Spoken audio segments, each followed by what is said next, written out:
Salut à tous, j'espère que vous allez bien. Retour en image aujourd'hui sur la victoire du Barça contre Girone. La 15e victoire en 18 matchs pour le Barça. Analyse, c'est parti.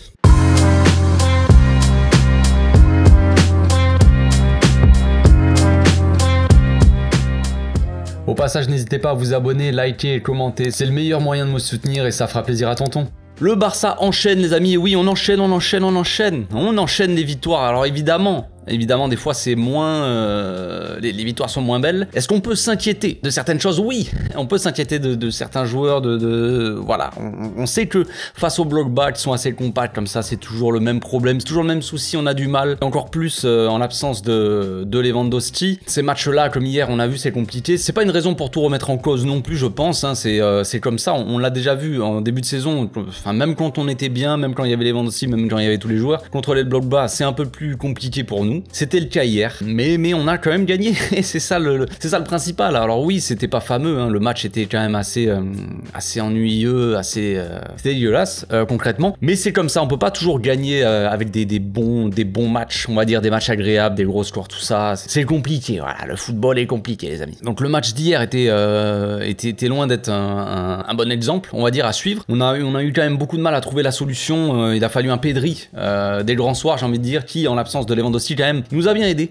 Il nous a porté un peu sur son dos, le Pedrito, parce que en l'absence de Lewandowski dans les 3 matchs où il a été suspendu, il a mis 2 buts en 3 matchs. L'autre c'est Dembélé qui avait mis le but contre l'Atlético Madrid. Donc le match d'hier il ressemblait un peu à celui de Getafe de la semaine dernière, avec un bloc comme ça assez compact devant la surface, avec une équipe assez agressive, on va dire, qui laisse rien passer. Peu d'espace, tout ça, c'est compliqué pour nous, mais cette fois-ci Xavi a quand même avait décidé de faire tourner. D'entrée de match, on avait Christensen, Baldé et Pedrito sur le banc. Donc en l'absence aussi après de Lewandowski et Ferran Torres, bon, on avait Rafinha, Dembélé et Ansu Fati en attaque pour les remplacer. Donc Xavi avait fait confiance en Garcia à la place de Christensen. Garcia qui a fait plutôt un bon match, j'ai trouvé, qui a fait un match même presque excellent quand on regarde les stats. J'ai pas les stats sous les yeux là, mais il a réussi énormément de duels, pas mal d'interceptions, peu de déchets, tout ça. Alors après, oui, j'ai vu beaucoup de critiques sur Garcia, évidemment, sur... même moi j'ai dit il accroche, des fois il accroche les mecs dans la surface, ça peut être dangereux, attention à pas faire de faute,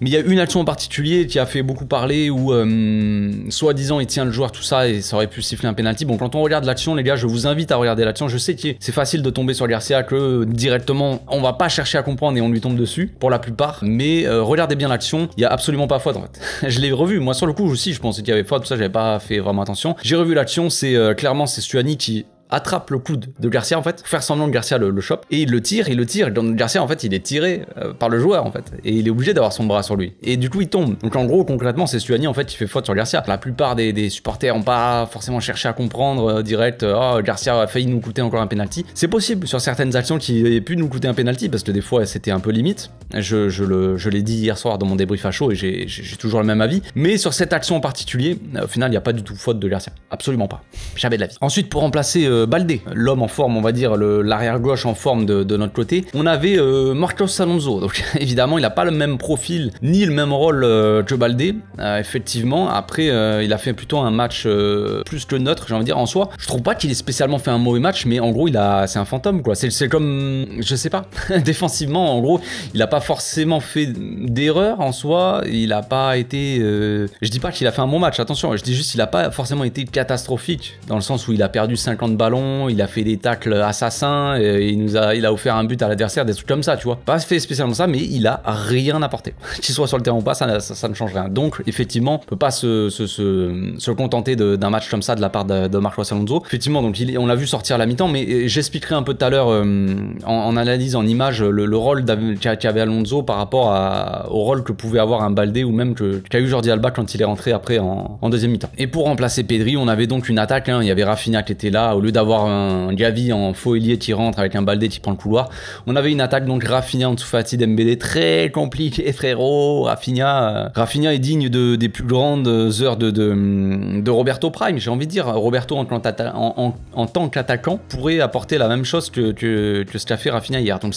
évidemment c'est un peu compliqué, mais bon, beaucoup de monde je vois sur les réseaux disent bon c'est le moment maintenant, Dembélé est blessé, hein. Au passage les gars, si vous n'avez pas vu l'info, bon il y a des infos au début, c'était 2-3 semaines, après c'est 4 semaines, après c'est 5 semaines, maintenant c'est 6 semaines. C'est 1 mois et demi d'absence pour Dembélé, alors je sais pas trop, on verra bien les gars, mais ça s'annonce un peu compliqué, évidemment. Dembélé va manquer. C'est le seul un peu qui fout le bordel dans les défenses adverses. Maintenant, tout le monde dit c'est le moment c'est le moment pour Rafinha de montrer que... Pas forcément Rafinha, pourquoi pas Ferran Torres. Allez, on va pas parler de ça maintenant. Donc, je pense qu'on peut dire que Rafinha et Ansu Fati, hein, les deux sont passés quand même à côté de leur match. Je pense je suis assez gentil quand je dis ça. On va rester respectueux, mais c'est vrai que c'est pas normal de voir ce genre de match. Maintenant, le casse-tête, ça va être évidemment, comme j'ai dit, hein, trouver la solution à l'absence de Dembélé. Dembélé qui est assez décisif en ce moment, qui est de plus en plus décisif, qui est de plus en plus important dans les derniers mois, hein, mais aussi dans les dernières semaines dans l'effectif. Il va falloir trouver une solution à ça. Ça va être un casse-tête pour Xavi, évidemment, je pense, mais après, il y a le retour de Lewandowski qui va faire quand même du bien. Il y a le retour, je vois beaucoup de supporters qui disent dans les commentaires ou des vidéos comment on va faire pour marquer sans Dembélé. Alors attendez les gars, on a quand même Lewandowski qui revient, qui est le meilleur buteur du club, qui a 22 buts. Dembélé, je sais plus combien il a marqué de buts, mais il n'a pas marqué 22 quoi. Après on m'a dit, mais qui va faire les passes pour Lewandowski? Qui va faire les passes décisives pour Lewandowski, sachant que Dembélé n'est pas là? Alors j'ai vérifié quand même, hier je suis allé vérifier sur SofaScore, j'ai pris tous les matchs où en fait où Lewandowski il a marqué. J'ai regardé qui avait fait les passes décisives. Bon, c'est pas pour dire que Dembélé, son absence c'est pas grave, ça c'est même pas le débat. Mais les passes décisives pour Lewandowski, Dembélé il en a fait 3. Pour vous dire, juste Eric Garcia il a fait 2 passes décisives pour Lewandowski. Donc Eric Garcia qui ne joue quasiment jamais a fait quasiment autant de passes décisives pour Lewandowski. Donc en soi, le fait qu'il n'y ait pas Dembélé, ça veut pas dire que Lewandowski va pas marquer, c'est ça que je veux dire. Après ça va pas aider, forcément, ça va pas aider. Là n'est pas la question. Donc le retour de Lewandowski est évidemment une bonne nouvelle. Je vais vous montrer un peu des graphiques là. J'ai vu des petites stats hier, des petites graphiques qui font plaisir. Je vais vous montrer donc pourquoi le retour de Lewandowski va faire énormément de bien, que ça soit en attaque ou en défense. Donc je vous partage des petites graphiques vite fait, je vous affiche ça. Sur le premier graphique, on voit en fait notre attaque avec et sans Lewandowski. Donc avec Lewandowski, c'est le graphique bleu, sans Lewandowski, c'est le rouge. Donc on voit clairement quand même l'influence de Lewandowski sur notre jeu. Avec lui, on tente quand même plus de frappes. Nos occasions aussi sont plus dangereuses. On a plus d'expected goal, de goal attendu. Ça, après, c'est évident hein, que les occasions qu'on a sont plus dangereuses avec Lewandowski. C'est logique. Les frappes sont cadrées, les frappes sont plus dangereuses, il y a plus de tirs, tout ça. C'est normal, j'ai envie de dire. Mais on voit qu'on joue quand même aussi différemment sans lui. Par exemple, sans lui, on voit qu'on fait plus de tirs après des contre-attaques. Tu vois, ce qui est quand même assez différent. Voilà, on joue un peu plus peut-être en contre-attaque. Le gardien joue aussi plus long quand Lewandowski est là. Bon, enfin bref, vous allez me dire c'est normal que l'attaque est impactée par son absence, mais défensivement c'est aussi le cas. Défensivement, on est aussi impacté par l'absence de Lewandowski et c'est logique aussi de toute façon. Notre bloc joue plus haut avec Lewandowski et vu qu'on joue plus haut et donc on est plus loin de nos cages, les adversaires sont plus loin de nos cages, on subit moins, on concède moins d'occasions, on subit donc moins d'occasions dangereuses aussi, logiquement. Bref, Lewandowski après, bon, il a loupé 3 matchs, il en a joué quand même une petite vingtaine ou un truc comme ça, je sais plus exactement combien de matchs il a joué, donc forcément, c'est pas la même chose. C'est pas la même chose, on peut pas comparer, c'est pas équivalent, je veux dire les chiffres. Sans Lewandowski, avec Lewandowski, il y a 3 matchs sans Lewandowski, donc voilà, mais c'est pour montrer un peu quand même qu'il y a quand même pas mal de différences entre le jeu sans Lewandowski et avec Lewandowski. Donc tout ça pour dire qu'on a quand même réussi à gagner nos 3 matchs de Liga sans Lewandowski, ce qui est quand même assez incroyable quand on voit l'importance qu'il a dans le jeu en fait et dans les buts.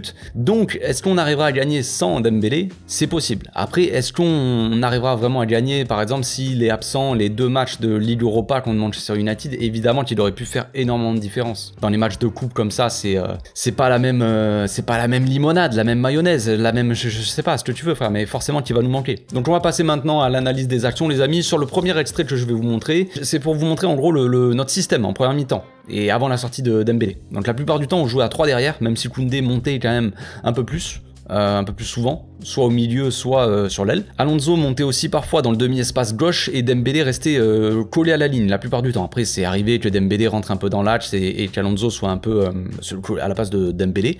Rafinha était de l'autre côté, alors que Frenkie lui était placé sur la gauche, à côté de Busquets principalement. Il faisait un peu les allers-retours. Vous savez, Frenkie un peu assez libre, on va dire. Et un coup, il est à côté de Busquets en double pivot et après, il est un peu plus en attaque. Des fois aussi, Frenkie, ça arrivait qu'il descende un peu au poste de Marcos Alonso, on va dire, comme s'il était latéral gauche pour essayer de ressortir les ballons un peu plus proprement. Il le fait souvent de toute façon, régulièrement, même quand il y a d'autres joueurs, mais voilà, ça lui arrive aussi. Gavi, lui, était dans le demi-espace droit, aux côtés de Rafinha, et en dessous, donc, il était dans l'axe, mais délaissait souvent la zone de l'axe, comme ça, proche de la surface, et du coup, il nous manquait un peu quelqu'un dans l'axe, je pense. Peut-être en point d'appui, peut-être quelqu'un d'un peu plus costaud qui peut occuper un peu les défenseurs. En dessous, on sait qu'il aime pas trop se frotter, jouer en pivot, en point d'appui, c'est pas son style. En deuxième mi-temps, là c'est un deuxième extrait, on a vu un bloc beaucoup plus haut. L'entrée de Jordi Alba et celle de Pedri ont évidemment joué là-dedans, forcément. Pedri a pris la place de Frenkie au milieu, aux côtés de Busquets, donc Pedri jouait un peu plus bas et Frenkie jouait un peu plus haut, à la place de Gavi du coup, dans le demi-espace droit, sûrement pour apporter ce point d'appui dont je parlais juste avant, qui nous manquait, avec en dessous qui est seul en pointe. Voilà, là ça nous permet d'avoir un gars un peu plus costaud, un peu plus qu'on peut utiliser en point d'appui devant. Rafinha descendait de plus en plus et Koundé montait de plus en plus lui. L'action donc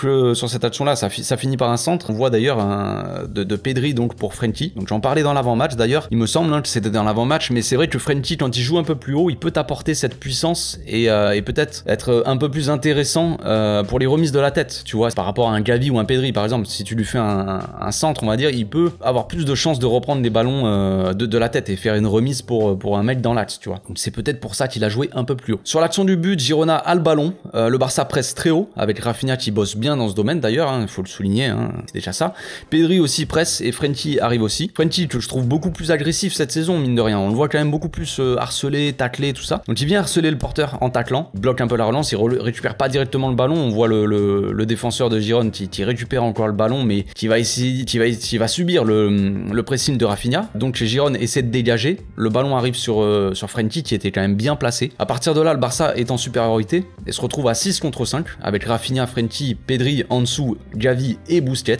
Frenkie a donc le ballon et Pedri donc scanne derrière lui une première fois. Gavi scanne lui aussi d'ailleurs. Pedri scanne une dernière fois, une deuxième fois, donc juste avant de recevoir le ballon, et c'est déjà que Romeu va venir le presser côté gauche. Gavi scanne derrière. Pedri contrôle et voit Gavi seul dans l'axe, qui regarde donc devant lui, il scanne un peu devant lui à nouveau pour voir un peu ce qui se passe. La passe de Pedri est légèrement dans son dos et l'oblige un peu à contrôler en se retournant. Jordi Alba prend le couloir pendant que Ansu Fati s'apprête à recevoir le ballon lui. D'ailleurs au passage, le fait que Gavi fasse la passe d'abord en dessous au lieu de faire la passe directement à Jordi Alba, c'est beaucoup mieux. C'est beaucoup mieux, on va voir, parce que en dessous du coup reçoit le ballon et attire Arnaud Martinez, alors que si Gavi avait fait la passe à Jordi Alba direct, le latéral droit serait allé sur Jordi Alba directement et aurait pu peut-être intercepter, bloquer le centre plus rapidement. Là Ansu Fati va fixer son vis-à-vis et il va servir, il va décaler Jordi Alba qui prend le couloir et qui est complètement seul. On voit aussi Pedri et Frenkie qui font l'appel au second poteau. Jordi centre bien devant le but, assez fort. Le gardien loupe un peu son intervention, donc on a un peu quand même de la chance. Pedri est parfaitement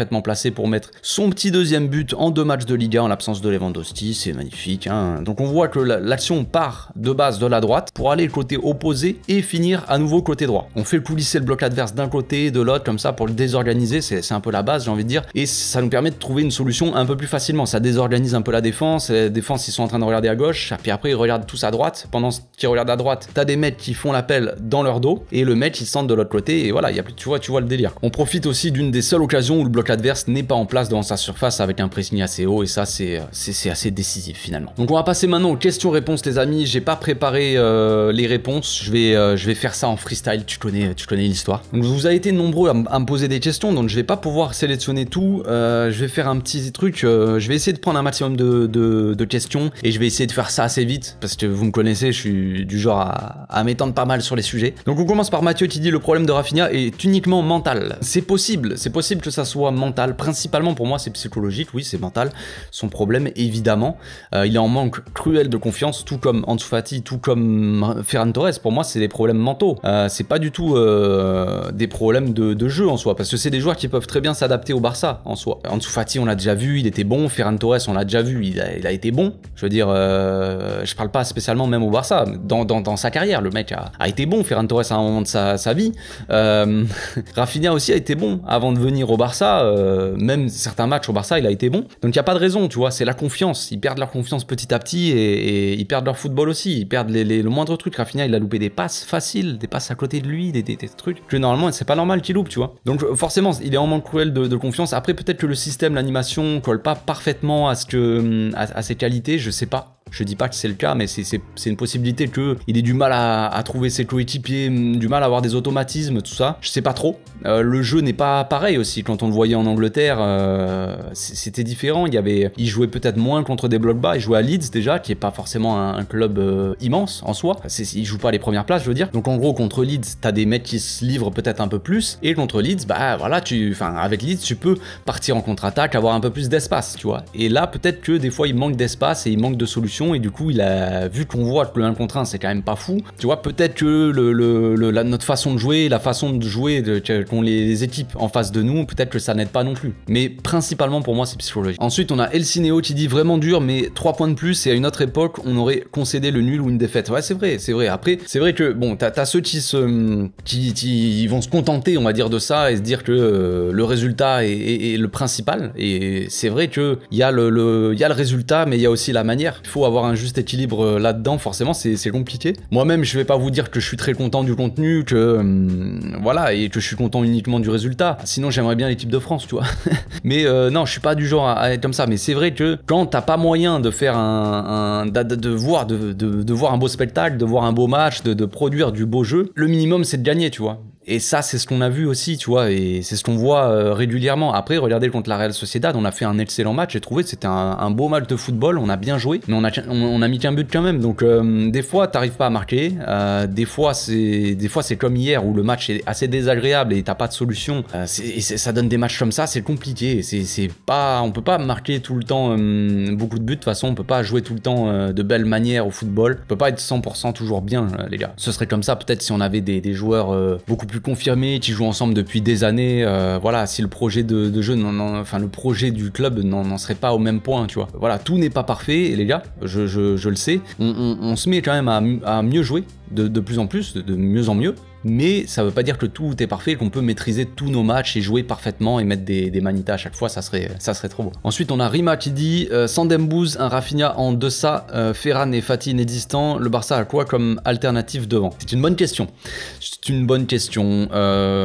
C'est une très bonne question. C'est difficile d'y répondre parce que si t'enlèves Ferran Torres, Ansu Fati et Rafinha, les solutions, il n'y en a pas d'autres en soi. C'est pas des. Je sais qu'il y en a qui réclament des joueurs de la B, comme si c'était ça la solution, mais tu peux pas spécialement mettre des joueurs de la B dans des... Regardez dans les matchs d'hier, par exemple, ce genre de match-là, c'est très compliqué. T'envoies un joueur qui manque d'expérience, comme Alarcon qui était sur le banc, qui joue clairement en juvénile, qui ne joue pas avec la B, donc le juvénile, les gars, c'est la catégorie en dessous de la division 3, enfin c'est des catégories plus jeunes, quoi, en gros, donc c'est même pas le niveau de la division 3, et tu ferais rentrer un mec, un jeune comme ça, du centre de formation, dans un match aussi désagréable. Tu prends le risque de plomber le joueur psychologiquement, de le mettre dans des très mauvaises conditions. En gros, tu le mets dans des très mauvaises conditions pour débuter avec la A, quoi. Bon, il a déjà débuté avec la A, il avait joué 10 minutes, mais c'était contre une division 3 en Coupe d'Espagne. Ça, c'est un peu plus logique. Là, c'est compliqué. Donc, après, il va falloir que les mecs retrouvent la confiance, c'est clair. Mais pour moi, l'ailier doit être Baldé. On doit jouer en 3-4-3, notre équipe type, on va dire, où on a Gavi qui rentre, qui est faux ailier, qui rentre dans l'axe, et avec un milieu à 4, Gavi, Pedri, Frenkie et Busquets, et avec Baldé qui prend le couloir. C'est ça, pour moi, la solution la plus viable, c'est d'avoir Baldé en tant qu'ailier, on va dire sorte de piston, tu vois, ailier qui redescend quand même en phase défensive. Et de l'autre côté, bah ça va être, va falloir tourner, va falloir jouer entre Ferran et Rafinha. Compter sur Ferran Torres aussi, parce que pour moi, là actuellement, quand on voit le niveau de Rafinha, pour moi je testerai là le prochain match contre le Betis, je vous le dis direct les gars, moi je mets Ferran Torres, je mets Ferran Torres pour le Betis, direct. Après on verra, on aura Ferran Torres à droite ou Rafinha, Lewandowski sera dans l'axe, ça y a pas de problème. En doublure, on a Ansu Fati, il reprendra son rôle de super sub, concrètement. Je peux pas le voir titulaire, on l'a vu, il n'est pas prêt à être titulaire, c'est clair. Il faut qu'il rentre petit à petit et qu'il prenne la confiance. Et voilà, Baldé, tu auras le rôle de Dembélé. Il faut que Baldé prenne ce rôle-là de percussion qu'a Dembélé. Le seul qui peut percuter pratiquement aussi bien, mais clairement pas aussi bien, mais qui a plus ou moins les mêmes qualités de Dembélé, les gars, c'est Baldé. Personne d'autre. Rafinha n'a pas du tout des qualités de percussion comme Dembélé. Donc voilà, pour moi, c'est ça la solution. Ousmane qui dit un Barça en manque d'inspiration depuis 3 matchs en Liga. Ben, un Barça qui manque de Lewandowski. C'est un peu ce que j'ai dit tout à l'heure, on l'a vu, les matchs avec et sans Lewandowski, ça n'a rien à voir. Quand t'as un joueur comme Lewandowski, j'avais une question comme ça dans la dernière vidéo analyse, je crois, qui disait que c'était un supporter qui disait disait qu'il voit pas l'apport vraiment de Lewandowski depuis qu'il est là. L'apport, il est assez clair. Lewandowski fait le fait rien que le fait qu'il y ait Lewandowski sur le terrain, ça change tout en fait. Notre manière de jouer, le fait qu'on joue plus haut, le fait qu'on soit plus dangereux dans nos actions, tout ça, le fait qu'on garde plus le ballon, tout ce que tu veux en fait. Lewandowski change tout en fait sur le terrain. Le fait qu'on ait un joueur de classe mondiale comme ça, c'est comme avant quand on avait une équipe dégueulasse et qu'on avait Messi, les gars. Le fait d'avoir Messi, déjà ça change tout.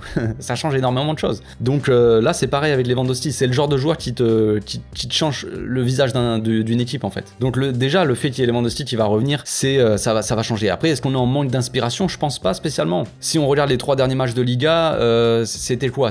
On a joué contre Girone, si je me trompe pas, Retafe et l'Atlético Madrid, les gars. Les 3 derniers matchs de Liga, on a joué contre des bus, concrètement. Et contre les bus, les gars, on le sait toujours, on a du mal et on manque d'inspiration, on manque de ce petit truc pour débloquer les actions. Débloquer les matchs quoi. Donc ça c'est pas nouveau, donc pour moi il n'y a pas à s'inquiéter en termes de manque d'inspiration, tu vois, parce que je dis pas que c'est très bien ce qu'on fait, hein, attention, je dis juste que c'est aussi logique, faut voir les matchs contre qui on a joué. Regardez en Super Coupe, on a joué contre le Betis qui joue, on a joué contre le Real qui pose pas trop le bus on va dire, et on a sorti un grand match. On a joué en coupe là contre la Real Sociedad qui joue aussi, même si après quand ils ont pris le rouge ils ont posé le bus, mais en soi ils jouent les types. Donc on a joué en couple contre des mecs qui jouent et en Liga contre des mecs qui posent le bus et qui jouent pas. C'est assez logique en soi, le fait qu'on gagne par des petits scores, des 1-0, même si ça doit pas, on doit pas se contenter de ça, je suis d'accord. Ensuite on a Victor Bichet qui dit Gabi en faux neuf pour la prochaine rencontre de Liga, en dessous à gauche et Rafinha à droite. Alors non, le retour de Lewandowski les amis, je crois que tu as oublié que Lewandowski était de retour frérot, parce que moi voilà, Lewandowski doit jouer en neuf évidemment, Lewandowski 9, Gavi à gauche pour moi, comme je l'ai dit, qui rentre dans l'axe avec Balde qui... Et Ferran Torres à droite, ce bon vieux Ferran. Et on verra bien. Je dis pas que Ferran va faire mieux que Rafinha, mais autant tester Ferran qui a pas joué déjà depuis très longtemps. Depuis un moment là, il avait joué je crois contre Ceuta en Coupe d'Espagne là, mais bon, il avait pas fait un match. Il avait joué aussi contre la Betis Séville. Il avait été assez catastrophique, je crois, en Super Coupe. Mais voilà, beaucoup moins régulièrement. Après là, il était suspendu, il a pu se reposer. Bah allons-y, testons-le, j'ai envie de dire. Ensuite, on a Mamé Alassane. Ou Mam Alassane, je sais pas comment on prononce, qui dit salut café, quelle est la meilleure solution face aux équipes qui jouent bloc bas? Bah salut à toi. La solution elle est assez compliquée pour nous parce que j'avais déjà parlé dans une vidéo, la solution elle passe par oser avoir des cojones en fait. Il nous faut des joueurs qui arrivent à débloquer dans des petits espaces. Et dans les petits espaces comme ça, pour débloquer des actions, débloquer des matchs, il nous faut des joueurs qui cassent des lignes par la passe, par des petites passes bien dosées dans des petits espaces, et des joueurs qui passent, soit qui frappent de loin aussi, et aussi des dribbles, du 1 contre 1. Qui vont dribbler, qui vont passer 1-2 joueurs, ça va désorganiser tout le monde, et là, tu peux débloquer une action. Donc ça passe par ça. Ça passe par des passes dangereuses, ristées, on va dire, où il faut oser faire des passes ristées, ça passe par le dribble et ça passe par les frappes de loin. Donc tout ce qu'on ne fait pas actuellement, concrètement. Avant, les blocs bas, les amis, on avait, par exemple, à l'époque de la MSN, même si on va pas comparer, hein, mais c'est pour donner un exemple, t'as un mec comme Neymar, t'as un mec comme Messi, t'as un mec comme Iniesta au milieu, les blocs bas, frère, ils peuvent faire ce qu'ils veulent. Tu peux mettre un bus, un double bus, tu peux mettre toute la gare routière, frère, devant ta surface. Les mecs, dans les petits espaces, ils sont imbattables. Neymar, Messi, dans les petits espaces, techniquement, c'est trop fort. Iniesta, dans ses passes, dans ses dribbles aussi, c'est trop fort. Là, qui peut faire ça actuellement? Même Dembélé, il est tout bon joueur qu'il est, bon dribbleur, dans les petits espaces, ça ne va pas. Il lui faut de l'espace, lui, à Dembélé, pour quand il fait ses poussées de balle à 15 mètres, c'est pas, tu vois, il peut pas, il va pouvoir des fois passer dans les petits espaces, mais c'est pas ses qualités premières, c'est surtout d'être bon dans les espaces, dans les grands espaces, tu vois, quand il a de la place, il y va, quoi. Il cavale, il prend de vitesse n'importe qui. On est d'accord. Contre les blocs hauts, c'est intéressant d'avoir Dembélé, tu vois. Contre les blocs bas, vraiment, Dembélé, il a un peu plus de mal à trouver la solution, donc c'est pour ça qu'il fait des centres un peu plus et tout ça. Donc qui peut dribbler déjà dans les types, dans les petits espaces? Personne. Le seul qui pourrait peut-être un peu, c'est Pedri, j'ai l'impression. Clairement, Rafinha n'y arrive pas. Ferran Torres, on peut pas dire que c'est un très bon dribbleur. Ansu Fati, il aurait pu à une époque, même par ses appels, par ses petits trucs, il peut jouer dans les petits espaces, des petites combinaisons, tout ça, mais là, il a un peu de mal aussi, donc compliqué. Voilà. Qui frappe de loin? Rafinha pourrait le faire, mais il le fait pas vraiment. Qui fait des passes osées, des passes un peu risquées? Rafinha pourrait le faire aussi. Pedri le fait. je pense. Donc notre joueur décisif contre les blocs bas, concrètement c'est Pedri, je pense. Principalement c'est Pedri en fait. Donc voilà, la solution contre les blocs bas, c'est ça les gars. C'est ce qu'a dit Xavi d'ailleurs en conférence de presse. Il a dit qu'il faut plus de passes risquées, plus de frappes en dehors de la surface, un peu lointaine, et plus de passes un peu... ouais, des passes osées, plus de dribbles, tu vois. C'est pas ce qu'on a dans l'équipe actuellement, c'est ça le problème. Olivier qui dit « Hola frérot, Pedri nous fait découvrir une nouvelle palette après Pedri Potter, Pedri Chiller. » Hola frérot, si. Pedri, ouais, Pedri en ce moment il claque un peu plus de buts, ça fait plaisir. En l'absence de Lewandowski, il prend le lead pour marquer. C'est bien, c'est bien. Franchement, Pedri, on le voit, souvent il se procure des bonnes occasions, il a moyen de frapper, mais il frappe jamais. Et t'es là, tire, Pedri, bordel, tire. Et là, le fait qu'il marque et tout de plus en plus, il est à quoi, 6 buts je crois cette saison, c'est pas mal. Il faut qu'il continue comme ça, qu'il ose un peu plus, qu'il soit proche de la surface pour tenter des frappes, tout ça, qu'il soit plus dangereux, quoi, plus décisif à la finition, quoi, que ça soit dans la passe ou dans le tir. Mais c'est bien, c'est bien. Ensuite, donc, on a Chaïs qui dit sans Dembélé, comment Lewandowski pourra marquer? Alors, c'est ce que je disais tout à l'heure, hein, j'ai vérifié les stats. Voilà, les supporters sont inquiets. Comment Lewandowski va marquer sans Dembélé? Bah, comme il faisait avant, les gars. Vous inquiétez pas. Je dis pas que l'absence de Dembélé n'est pas grave, hein. Attention, mais Dembélé a concrètement offert 3 buts à Lewandowski. Garcia en a offert 2. Balde en a offert 2, Koundé en a offert, Gavi, Pedri, Kessié même a fait des passes décisives, enfin une je crois, au moins une pour Lewandowski, donc en soi Dembélé n'a pas offert 15 passes décisives à Lewandowski. Lewandowski les gars il a marqué 22 buts, et sur ces 22 buts, 3 ont été des passes décisives de Dembélé, donc ne vous inquiétez pas là-dessus, je pense que Lewandowski n'a pas besoin forcément absolument de Dembélé pour marquer, même si il pourrait être très utile, je ne dis pas le contraire. Zemanika qui dit les attaquants ne font pas le boulot alors Xavi protège le résultat, logique je trouve. Tu parles peut-être de la fin du match où on n'avait plus d'attaquants sur le terrain. Bon après c'est pour moi c'est assez logique. Je crois que j'ai vu des critiques par rapport à ça. Pour moi c'est assez logique hein, quand on voit l'apport négatif de Rafinha et Ansu Fati, surtout en fin de match. Tu vois que tu subis de plus en plus. Tu n'as plus le contrôle du match en fait. Clairement en fin de match on n'a plus le contrôle. On est obligé de faire des changements déjà pour changer la dynamique de cette fin de match. Sur le banc t'as quelle solution? T'as un seul attaquant qui reste, qui est Angel Alarcón, qui est un joueur donc de juvénile A, qui vient d'être signé avec la B officiellement, donc il va commencer à jouer avec la B, mais en soi c'est pas un joueur du Barça B déjà, c'est un joueur de juvénile comme je dis. Donc joueur de 19 ans qui a fait ses débuts la dernière fois en Coupe d'Espagne, donc qui a joué 10 minutes, et la physionomie du match fait que tu ne peux pas faire rentrer ce gars-là. C'est pas les bonnes conditions, tu vois. Est-ce qu'on va prendre le risque de faire rentrer un mec qui peut être plombé du coup psychologiquement, parce qu'il va rentrer, il va se faire découper, et qu'est-ce qu'il peut apporter aussi par rapport au profil. De quoi on a besoin? On voit qu'on a le score. Alors je dis pas que c'est bien de vouloir garder le score comme ça, c'est digne de Ronald Koeman peut-être. Mais quand tu vois qu'on n'a plus le ballon, qu'on a le score, et que le but c'est de retrouver un peu ce contrôle là du match, sachant que Ansu Fati et Rafinha ne t'apportent rien en termes de but, je veux dire. À la limite que tu laisses un mec sur le terrain pour dire si jamais on a besoin de marquer un but, je laisse ce gars-là parce que je sais qu'il peut marquer. Ces gars-là ne peuvent pas marquer visiblement, on dirait. Hein.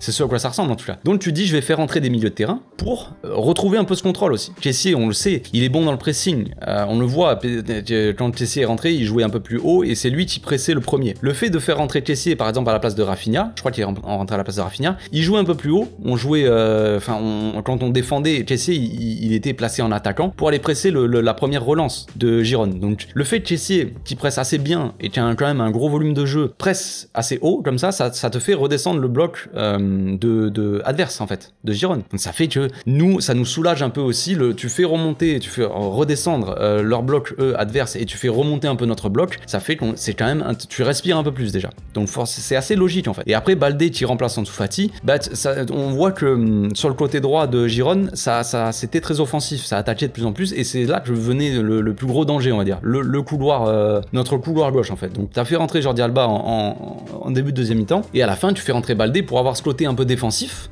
mais aussi Balde qui est le seul on va dire à percuter. Est-ce que Ansu Fati va percuter? Non. Est-ce que Rafinha peut percuter? Non. Balde, si jamais c'est possible d'avoir une contre-attaque, il peut partir et percuter, tu vois. Il peut être dangereux. C'est pour les contre-attaques. Si le bloc de Girona est haut aussi, le fait qu'il y ait Balde qui rentre en attaque, les mecs ils vont se dire bon, attends, je vais pas m'enflammer parce que si je monte trop haut, Balde il va me dégommer, frère. Il va tracer et il va me fumer complet. Donc ça c'est des choix on va dire réfléchis quand tu vois quand tu analyses le match un peu, tu regardes la physionomie du match, tu te dis, enfin moi c'est mon analyse hein. Après je sais pas si Xavi s'est dit ça dans sa tête et il s'est dit je vais faire rentrer ces gars là pour ça, mais moi de ce que je comprends là-dedans c'est que ces mecs là sont rentrés pour ça, tu vois. Il y a une raison à ça. Après, il y a les choix de Xavi, je pourrais en faire une vidéo, les gars, je pourrais parler de ça 1h30, mais quand on voit certains supporters qui vont critiquer, on va dire, les choix de Xavi, qui sont peut-être critiquables par moment, je dis pas le contraire, mais il y a le constat du changement, le constat des choix de Xavi. Il va choisir de faire entrer Kessie à la place de Rafinha, Baldé à la place d'Ansu Fati pour faire ça. Donc il y a une intention du coach derrière de vouloir faire ça en fait. Il veut faire entrer ces joueurs-là, il fait ces choix-là pour jouer de cette façon-là, tu vois. Par contre, après, il y a le fait, il les fait rentrer et ça se trouve, ça marche pas. On peut pas savoir avant si ça va marcher ou pas. Ça c'est encore un autre débat. Donc évidemment, si les choix de Xavi ne fonctionnent pas, on va tomber sur Xavi et dire c'est n'importe quoi ce qu'il a fait. Mais ça veut pas dire que la physionomie du match nous montre que on ne devait pas faire ces changements-là, tu vois. Je sais pas si je m'exprime très bien, je pars dans des explications, frère, mais tu vois le délire. Tu vois le délire. Il y a les choix du coach et il y a après le résultat des choix, quoi. Je sais pas si c'est très clair, mais on peut pas tout le temps avoir raison, on va dire. Xavi fait ses changements, il se dit si je fais rentrer ces gars-là, on va peut-être être un peu mieux. Et après ça marche ou pas, tu vois. Il peut pas être sur le terrain et jouer à la place des joueurs non plus. C'est comme quand il met Rafinha et Ansu Fati. Il se dit ces gars-là ils vont faire des différences devant. Et finalement ils en font aucune. Elle est pas à leur place. Il peut pas dire. À mon avis il dit pas à Rafinha dès que t'as le ballon tu fais une passe en retrait. Je pense pas qu'il dise ça, tu vois. Mais ça n'empêche pas le joueur de le faire. C'est ça la différence. Dernière question de Mesminka qui dit Xavi a aussi besoin que les individualités fonctionnent et actuellement sans Lewandowski et Dembélé c'est compliqué. On en revient à ma dernière phrase hein, où je disais que forcément Xavi il peut pas jouer à la place des joueurs, il met les joueurs sur le terrain en se disant qu'ils vont faire peut-être des différences. On attend d'Ansu Fati, on attend de Rafinha qui fassent des différences aussi. Peut-être pas de la même façon, chacun a son profil, chacun a son rôle sur le terrain, mais on peut en attendre de Rafinha un peu plus, qu'il fasse des différences soit par la passe, soit par le tir. Rafinha a une excellente frappe. Quand il est proche de la surface, on peut s'attendre à ce qu'il tente des frappes un peu plus. Là c'est pas le cas vraiment. On peut s'attendre à des qualités de centre et de passe de Rafinha un peu mieux quand même. Je pense qu'il a déjà montré qu'il pouvait faire mieux. Et là hier c'était pas le cas. Donc évidemment, Xavi il met les joueurs en fonction de leur potentiel talent. Après le fait qu'ils soient sur le terrain et qu'ils réussissent pas, qu'ils passent complètement à côté de leur match, c'est difficile. Mais ça c'est une question de confiance. C'est à Xavi aussi de bosser là-dessus. C'est difficile. Le problème de ces problèmes de confiance et psychologique, tout ça, c'est que ça prend du temps. C'est ça le problème. C'est que tu peux pas d'un coup dire bah il manque Dembélé, allez c'est le moment de Rafinha et Rafinha le match prochain il va faire une masterclass, il va mettre un triplé, il va être monstrueux et tous les matchs d'un coup il va devenir monstrueux, ça va être Messi Prime d'un coup. Non. Le problème de la confiance c'est qu'il faut petit à petit revenir bien, faire des bons matchs, te mettre en confiance et tout ça et après être dans une bonne dynamique et garder le rythme. Après si le coach te met un joueur qui commence à être en confiance et à partir du moment où Dembélé revient et que Rafinha il est à son top, à son prime, qu'il est immense sur le terrain et là tu le fais plus jouer, là c'est la faute du coach parce que tu lui casses sa confiance, tu vois, tu le gères mal en soi. Mais là Xavi il peut pas gérer différemment Rafinha et Ansu Fati, je pense. J'ai vu des critiques sur la gestion de Xavi sur le cas Ansu Fati. Je trouve que les critiques sont un peu bidons parce que tu peux pas critiquer Xavi sur la gestion d'Ansu Fati. Je veux dire, il a mis la plupart du temps en super sub, il l'a mis remplaçant, et en l'absence de Lewandowski tu veux mettre qui, sachant qu'en plus Ferran qui peut jouer en faux neuf aussi n'est pas là. Tu mets qui en faux neuf à part Ansu Fati qui est peut-être mieux sur la gauche, mais il est ni bon sur la gauche ni dans l'axe. Tu mets qui, frère, au bout d'un moment? Alors je veux bien les critiques de Xavi, on peut critiquer Xavi, y a pas de problème, mais c'est au bout d'un moment, frère, si t'as pas d'attaquant, frère, tu veux faire comment? En dessous tu le mets où? Sur le banc, oui, sur le banc il est très bon sur le banc, je veux bien. Mais bon, voilà, faut pas non plus être dans la critique non plus, enfin faut réfléchir un peu. Je sais pas, par rapport à la situation, tu vois. Compliqué. Voilà, je pense que j'ai fait le tour, les amis. On se retrouve demain sûrement pour une nouvelle vidéo, je sais pas encore, peut-être une vidéo d'actu ou quoi, on verra un peu de quoi on va parler. Donc d'ici là, portez-vous bien, passez une très bonne journée, une très bonne soirée. Ciao.